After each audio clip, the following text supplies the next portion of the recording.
가슴에 손을 올려 손을 올리시고 따라합니다. 하나님은 나를 사랑하십니다. 나는 그 사랑 안에 있습니다. 하나님은 나에게 말씀하실 것입니다. 그 말씀에 능력이 있습니다. 복음은 능력입니다. 복음은 나를 변화시킵니다. 복음은 나를 성숙하게 합니다. 나의 마음을 하나님께 열겠습니다. 한번 따라할까요? 한 번 더. 유대인의 변명과 합리화. 로마서를 통해서 하나님께서 먼저 우리 모두는 죄인이다 라고 하는 것을 말씀하시고요, 그리고 그 죄에 대해서 하나님의 진노와 심판이 있다라고 말씀합니다. 이런 하나님의 영적인 진단에 대해서 유대인들은 우리는 아니다 라고 생각한 겁니다. 다 그거는 이방인들에게 해당되는 것이지 우리에게는 그 말씀이 해당되지 않는다 라고 주장을 한 겁니다. 그런 유대인들을 염두에 두고 2장에서 그렇지 않다, 너희도 마찬가지다, 너희도 죄인이다 라고 하는 것을 지적하고 있습니다. 유대인들은 이방인들과 비교해서 자신들은 조금 더 어렵다고 생각했습니다. 그래서 다른 사람을 판단하고 자신은 핑계하고 자신의 형통함이 자신들의 선함 때문인 줄 착각을 한 겁니다. 그러나 하나님은 그렇지 않다, 너희나 이방인이나 똑같다, 그렇게 말씀을 하시지요. 그리고 이 2장 후반절을 통해서는 그들이 눈에 보이는 영적 특권, 할례나 율법이 있다는 것만 가지고 마치 자신은 구원을 받을 수 있다라고 생각한 겁니다. 그러면서도 자신들의 율법대로 살지 않고 정말 할례가 의미하는 하나님의 백성으로서의 바른 삶을 살지 않습니다. 그런 유대인들에게, 너희들에게 하나님의 심판은 피하지 않는다, 너희들이 하나님의 심판을 피할 수 없다, 그렇게 말씀을 하십니다. 그러면서 오늘 본문의 3장에 넘어와서 이제 마지막으로 유대인의 잘못을 또 한 가지 지적하는데, 그것은 유대인들의 변명과 합리화입니다. 사람은 누구나 자신의 잘못과 허물에 대해서 변명하기를 좋아하고 또 합리화하기를 좋아하죠. 처음 인간 아담이 그랬습니다. 하나님께서 먹지 말라고 하신 선악과를 다 먹고 나서 하나님이 오셔서 먹지 말란 선악과를 네가 먹었느냐 라고 하니까 아담이 무엇이라고 이야기합니까? 하나님이 주셔서 나와 함께 하게 하신 여자, 우리 표현으로 이야기하면 이 여자가 그 말이죠. 그가 내게 주어서 내가 먹었습니다 라고 변명합니다. 그리고 책임을 아내에게 전가시키고 자신의 행위를 합리화시킵니다. 그래서 그런지 아담의 후손인 우리 모두는 자신의 잘못이나 죄에 대해서 늘 변명하고 합리화합니다. 오늘 본문은 유대인들이 너희도 죄인이다 라고 했을 때에 그 하나님의 지적에 대해서 어떻게 변명하고 합리화시키는가 하는 것을 몇 가지 질문을 통해서 말씀하고 있습니다. 그 첫 번째 질문이 이겁니다. 따라서 할까요? 유대인의 나음이 무엇인가? 그러면 2장에서 율법과 할례가 구원의 조건이 되지 못함을 말씀합니다. 더군다나 이스라엘 백성들은 그 율법대로 행하지도 않았고, 그리고 할례가 의미하는 대로 온전히 하나님만을 순종하는 삶을 살지 못했습니다. 그래서 그런 너희들이 가지고 있는 외적인 어떤 영적인 특권들이 의미 없다, 소용없다, 그렇게 지적했습니다. 자, 그러자 유대인들이 이렇게 질문한 겁니다. 그러면 유대인의 나음이 무엇이냐라는 겁니다. 우리 민족이 수천 년 동안 하나님의 백성으로 살았는데 근데 아무런 유익이 없다는 것이냐라는 질문이죠. 그 질문에 대해서 바울이 이렇게 대답을 합니다. 2절에 보니까 범사에 많으니 웃으는 그들이 하나님의 말씀을 맡았음이니라 라고 말씀을 합니다. 바울은 유대인의 나음이 많다, 그렇게 이야기합니다. 로마서 9장 4절 말씀에 보면은 그들은 이스라엘 사람이라 그들에게 양자됨과 영광과 언약들과 율법을 세우신 것과 예배와 약속들이 있고, 그렇게 말씀하고 있습니다. 하나님께서 유대인들에게 주신 은혜와 특권이 많다는 거죠. 그리고 그 중에 대표적인 것이 그들이 하나님의 말씀을 맡은 것이라는 거죠. 여러분, 하나님께서 이스라엘 백성들에게 하나님의 말씀을 주셨습니다. 여러분, 유대인 이스라엘의 역사는 계시의 역사입니다. 이 말이 무슨 말이냐 그러면은, 하나님께서 유대 이스라엘 백성들의 역사를 통해서 하나님의 뜻이 무엇인지를 보여주신 거예요. 여러분, 이스라엘 백성들이 애굽에 내려가 400년 노예 생활을 하게 되어집니다. 그러다가 모세를 통해서 애굽을 탈출하게 되어지지요. 여러분, 이것이 이스라엘의 역사입니다. 유대인들의 해방의 역사적 사건이에요. 그런데 하나님께서 그 역사적 사건을 통해서 계시하시고 말씀하셨습니다. 뭘 말씀하십니까? 죄와 사탄의 노예된 하나님의 백성들을 구원하시겠다는 겁니다. 출애굽의 사건을 통해서 하나님께서는 하나님의 약속을 주신 거예요. 지난 2년 동안의 사무엘상 말씀을 우리가 살펴보았습니다. 어떻게 사사시대가 마감이 되어지고 사울과 다윗이 왕으로 세워지는가 하는 것을 살펴보았습니다. 여러분, 그 사건들을 통해서 이스라엘의 건국의 역사를 보여준 거예요. 그런데 왜 대한민국에 사는 이스라엘과는 전혀 반대편에 있는 우리가 여러분 이스라엘의 역사를 살펴보아야 합니까? 그것은 하나님께서 이스라엘 역사를 통해서 말씀하셨기 때문입니다. 하나님께서 이스라엘의 역사를 통해서 하나님의 뜻과 계획을 알려주신 거예요. 여러분, 이스라엘은 이렇게 하나님의 특별한 서임을 받았습니다. 그들이 가장 먼저 하나님의 말씀을 받았습니다. 이것은 큰 특권이고 은혜이지요. 여러분, 하나님께서 이런 은혜를 이 세상 어느 민족에게 허락하셨습니까? 유대 민족에게만 하나님께서 허락하셨습니다. 그리고 그들은 그것을 통해서 하나님의 뜻과 사랑을 알고, 그리고 하나님을 어떻게 섬겨야 하고 하나님을 예배할 것인지를 알 수 있었습니다. 그건 분명 은혜였습니다. 그런데 문제는 그들이 그것을 특권으로만 알았지 그것을 통해서 하나님 앞에 나아가지 않았다는 겁니다. 하나님께 참되게 예배드리지 않았다는 겁니다. 그저 가지고 있는 형식만 있었지 그것을 통해서 하나님을 사랑하고 온전히 하나님을 섬기는 내용을 갖지 못한 거예요.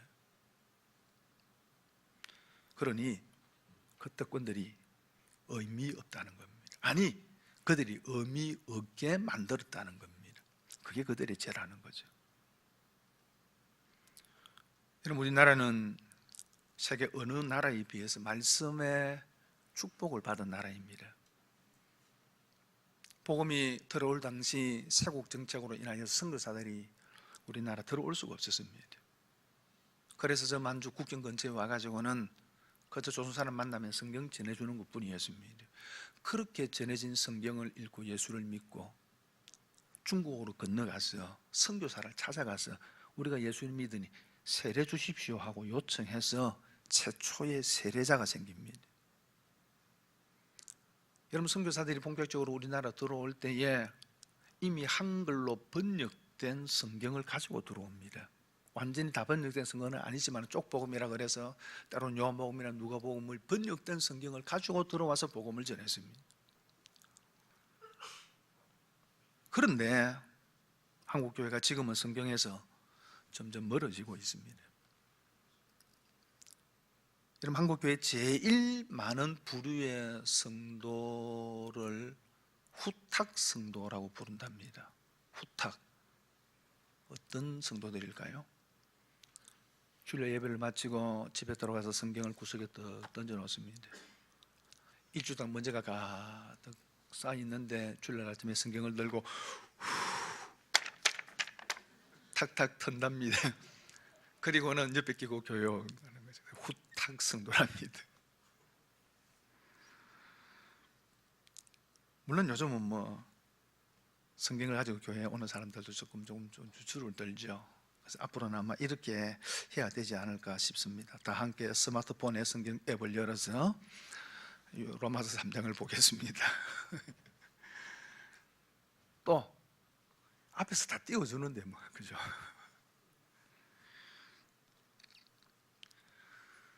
여러분, 그리고 사탄은 시대적 환경을 통해서 성도들을 하여금 점점 이 성경에서 멀어지게 만들고 있습니다. 미국의 일이지만은 미국 켄터키주의 한 공립학교에서 이런 일이 있었습니다. 학교 수업 중에 쉬는 시간이 있잖아요.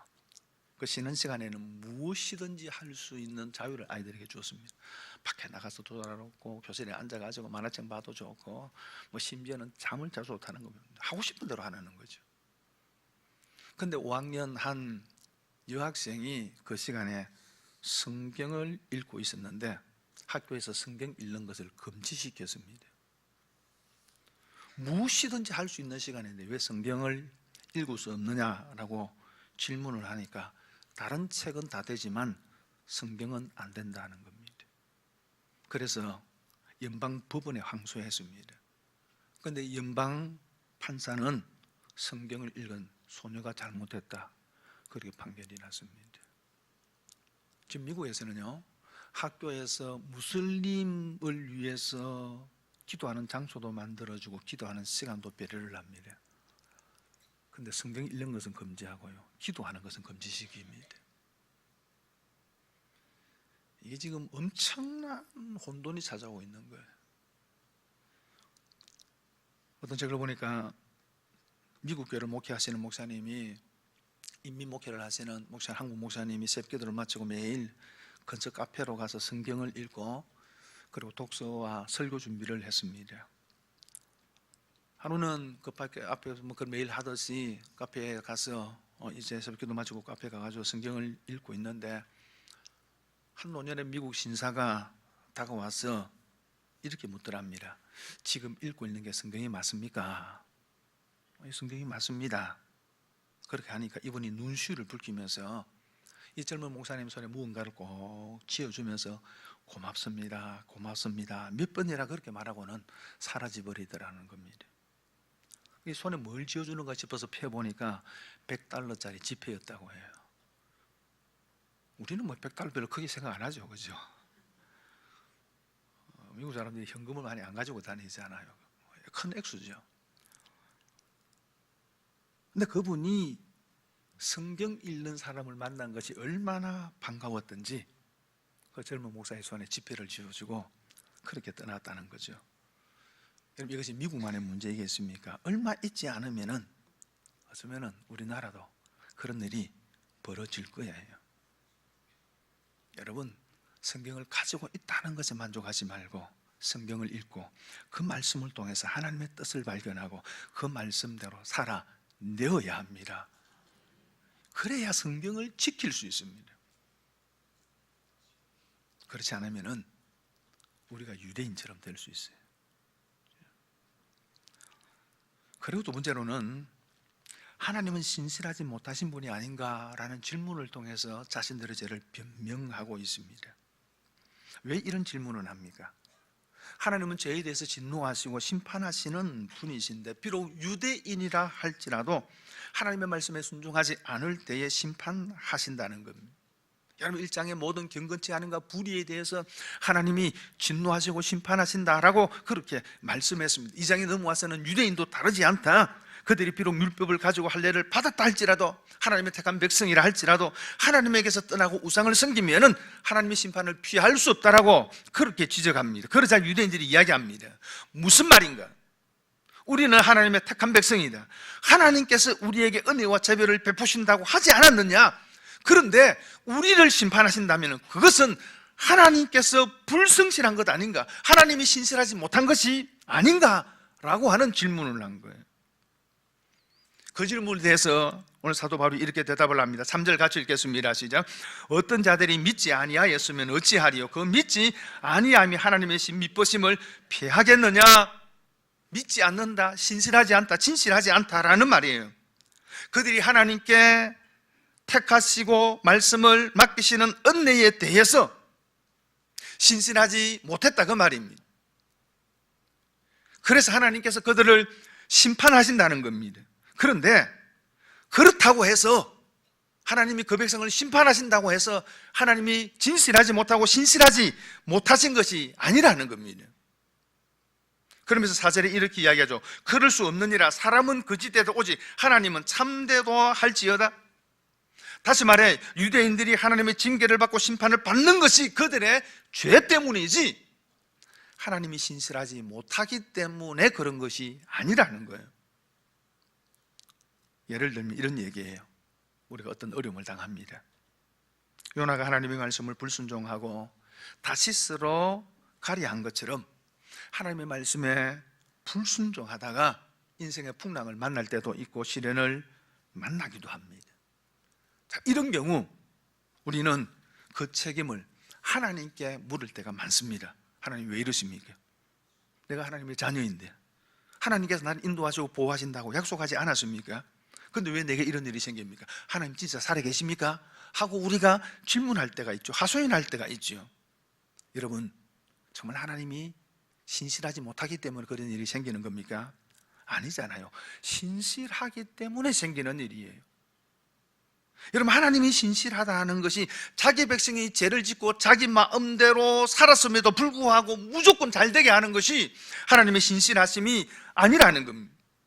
잘못된 길을 가면은 바른 길을 갈 수 있도록 때로는 풍랑으로 막으시고 때로는 물고기 뱃속에서 회개의 시간을 갖게 하시는 겁니다. 그리고 그것을 통해서 하나님께서 원하시는 바른 길을 가게 하시는 것이 하나님의 신실하심이지,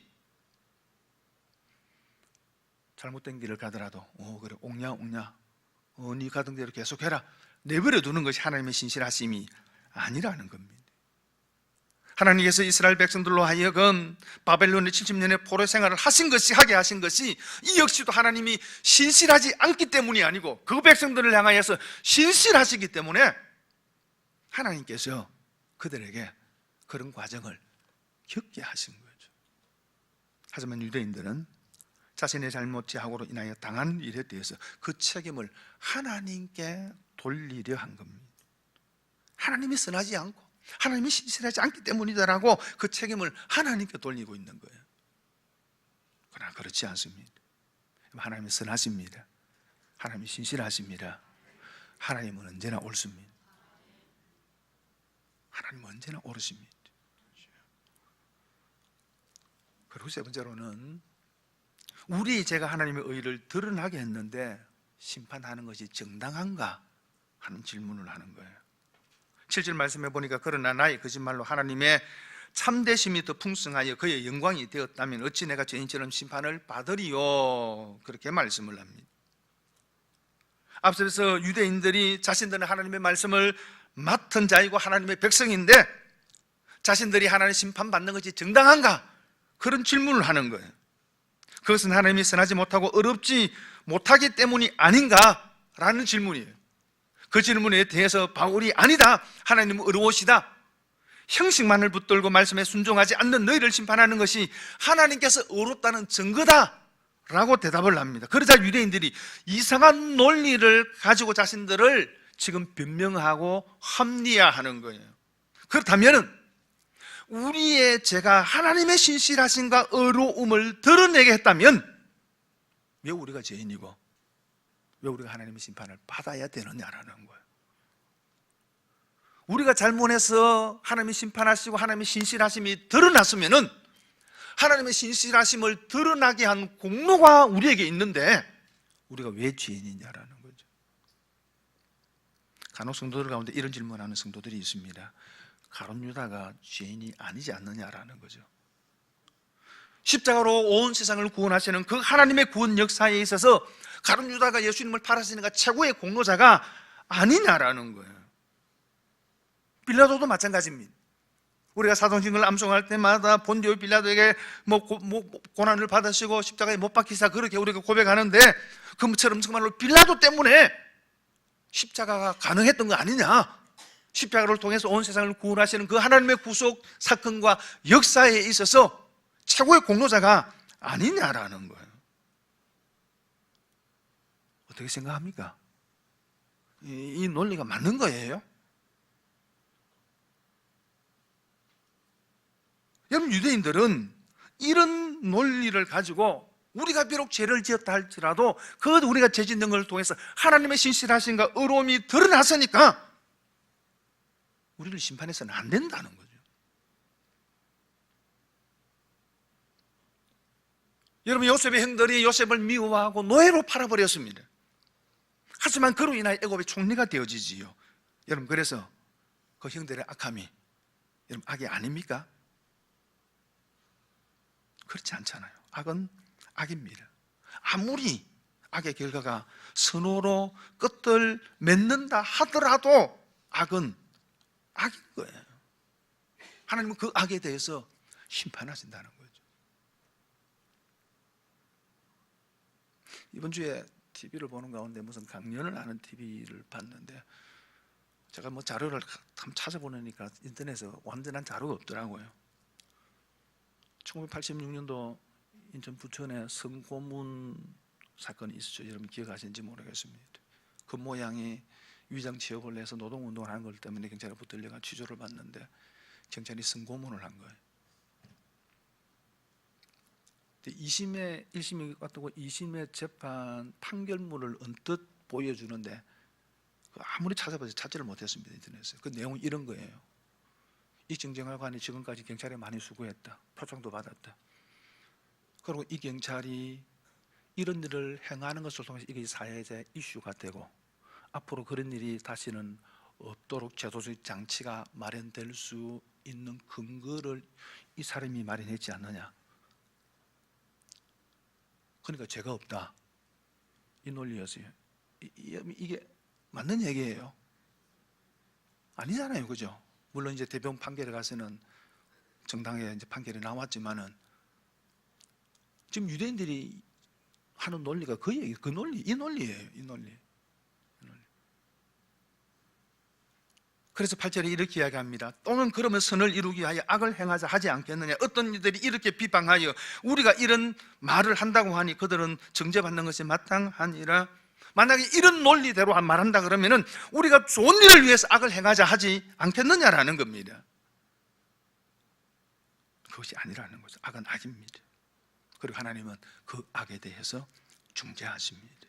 그러면 악의 결과로 이루어지는 선은 무엇입니까? 여러분, 그것은 아셔야 됩니다. 그것은 악의 결과가 아닙니다. 인간의 악함까지도 바꾸어 선을 만드시는 하나님의 은혜의 역사지 선이 악의 결과가 결코 아니라는 거예요. 가룟 유다의 예수님이 파는 배반, 빌라도의 죄, 요셉의 형들이 요셉을 판 악, 이 모든 불의가 선을 만든 것이 아니라는 거예요. 가룟 유다의 악이 예수님의 십자가를 만든 것이 아니고 요셉의 형들의 악함이 요셉을 야곱의 총리가 되게 하신 것이 아니라는 것 말입니다. 그것은 불이고 죄입니다. 그 죄에 대해서 하나님은 심판하십니다. 다만 하나님의 선하심과 의로우심이 그 악의 결과를 선으로 바꾸신 것뿐이에요. 하나님은 그 악조차도 때로는 선이 되게 하시는 거죠. 그러므로 악의 결과로 선이 나타났다면 그것은 악의 결과가 아니라 그 악함까지도 사용하셔서 선으로 바꾸시고 선을 이루시는 하나님의 은혜의 역사라는 거예요. 그러므로 여러분, 이런 말을 좋아하지 마십시오. 결과만 좋으면 되지. 끝이 좋으면 다 좋은 거야. 꽝 잡는 것이 매지 아닙니다. 결과가 좋으려면 과정이 좋아야 합니다.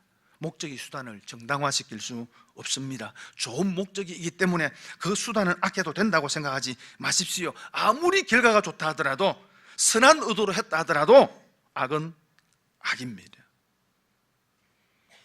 그러므로 선을 행해야 됩니다. 선을 심어야 합니다. 여러분, 오늘 말씀은 이런 유대인들의 변명과 자기 합리화에 대해서 지적하고 있는 말씀입니다.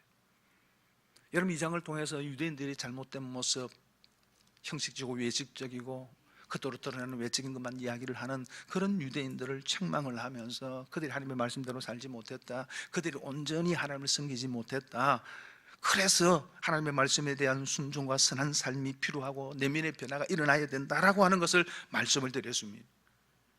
그러나 여러분들이 이 말씀을 통해서 오해하지 않아야 됩니다.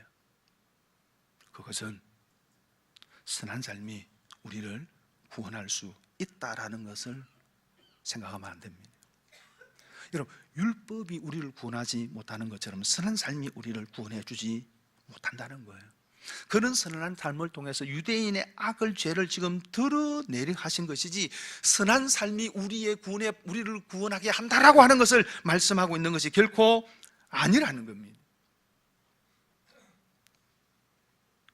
여러분, 그래서 유대인처럼 오늘 우리도 우리의 허물과 죄에 대해서 변명하고 합리화시키지 말고 인정하라는 거예요. 여러분, 사람이 죄를 짓는데 몇 가지가 있습니다. 첫 번째는 죄를 짓는 죄가 있습니다. 우리는 다 약하기 때문에 여러분, 이 죄를 피해가는 사람이 없지 않습니까? 모두가 다 우리가 범하는 죄들이 있습니다. 그런데 문제는 그 다음에 죄가 있습니다. 그게 뭡니까? 회개하지 않는 죄입니다. 그리고 그 다음에 죄가 있습니다. 그건 뭡니까? 변명하고 합리화시키는 죄입니다. 여러분, 우리가 약해서 죄를 범할 수 있습니다. 그러면 거기에서 끊어야 됩니다. 끊는 방법이 뭡니까? 인정하고 회개하는 거예요. 그런데 우리는 회개하지 않는 죄로 나아가고 더 나아가서 시간이 지남에 따라서 우리 자신을 합리화시키고 정당화시키고 변명하게 되어집니다. 더 큰 죄로 나아간다는 거죠. 여러분, 그러므로 우리가 할 수 있는 일은 우리의 죄와 허물을 하나님 앞에 정직하게 인정하는 겁니다. 그런데 오늘 우리의 문제는 뭡니까? 모두가 다 죄인인 것은 인정합니다. 그러면서도 우리는 어떤 생각을 갖느냐 하면, 나는 죄인인데 괜찮은 죄인이라는 거죠. 나는 죄인이지만 나는 그래도 중간쯤 간다는 거예요. 꼴이라는 겁니다. 몸통은 저기 있고. 여러분, 학교 다니실 때 그런 경험이 있는지 모르겠습니다. 친지들 집에 찾아오면 꼭 묻죠. 네 공부 잘하나? 반에서 몇 등 하노? 그러면요, 공부 못하는 친구들이 대부분 저 같은 친구들이 대답하는 말이 있습니다. 중간은 합니다. 조금 더 공갈치면은요, 중상은 합니다. 이렇게 얘기를 하죠. 우리가 그렇듯이 중간쯤을 한다고 생각을 하는 거예요. 괜찮은 죄인이라는 겁니다. 여러분, 성경은 죄인을 분류할 때 죄의 양을 가지고 분류하지 않습니다. 사과나무가 열매를 많이 맺을 때도 있고 적게 맺을 때도 있잖아요. 사과나무가 사과나무를 많이 맺으면 사과나무고 적게 맺으면 사과나무가 아닌 거예요? 아니잖아요. 사과나무는 사과나무인 거예요. 죄는 죄인인 거예요. 그리고 또 어떤 사람은요, 불쾌하게 생각해요. 이걸 몸이 아파가지고 병원에 갔습니다. 의사 선생님이 정밀 검사가 필요하니까 MRI 한번 찍어봅시다.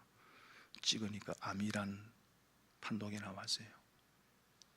화를 내는 거예요. 저 MRI 때문에 저기 내 암호를 드러나게 해가지고 저것 때문에 내가 지금 암 환자라고 불린다고 그렇게 화내는 사람이 있습니까? 아니잖아요. 그냥 우리를 드러내게 할 뿐이에요. 그리고 치료자를 찾아가면 되는 거죠. 여러분, 오늘 말씀이 우리를 드러냅니다. 내가 어떤 사람인지 드러냅니다. 유대인들의 죄를 드러내듯이 우리의 죄를 드러내는 거예요. 그러면 성경은 뭘 이야기합니까? 치료자 되신 예수 그리스도를 찾아가라는 겁니다. 예수 그리스도의 십자가를 바라보라는 겁니다. 여러분, 하나님의 용서는 회개하는 자에게 주어집니다. 하나님의 은혜와 자비는 자신의 죄를 인정하고 하나님 앞에 엎드리고 십자가를 붙드는 자에게 주어지는 거예요. 그래서 그 길로 가라는 겁니다. 십자가에 피 흘리신 예수 그리스도를 붙잡으라는 겁니다. 그 십자가 앞에 엎드리라는 겁니다. 두 손을 들고 주님, 나는 죄인입니다, 인정하라는 거예요.